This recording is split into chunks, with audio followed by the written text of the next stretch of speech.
swim coach bangs on about a high elbow. Now we do want a high elbow. That is I'm not disputing that at all.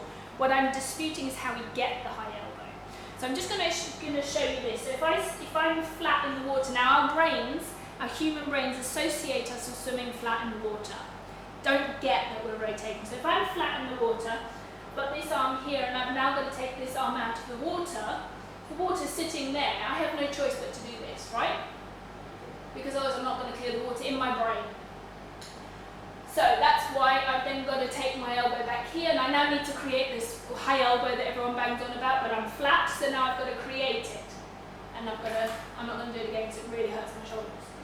So what you now need to think about is if I've got this movement going on, I'm creating this high elbow, I'm being a really good student, I'm doing my salute, brilliant stuff, and now I have rotation in, you can see what I'm doing. People forget that because you're rotated, you don't need to do that to create the high elbow. So now I've got it above me, I'm impinging my shoulder, whereas if I take it out to the side, and I have a really nice high elbow, beautifully. It's a more natural movement. If I stand up, it's straight out to the side. And this is where the confusion is. So if I was then flat with this position, my arm would be under the water. If I just move into my rotated position, it's now perfect. I haven't lifted the elbow at all. And that's just the sort of bit of the equation I just want you to get your heads around. So when you're standing at the end of the pool practicing your arm recovery, if you're square on, you should be doing this.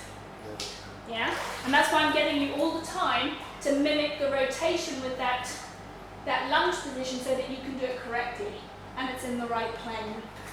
So it is a high elbow in relation to the water, but it's not a high elbow in relation to the body. The elbow's there anyway, yeah, I get that. So if you're not doing a high elbow, So it's that is twisting totally it, different. as in rotating. Yeah. I used to do that, and it Yeah. really hurts to do that.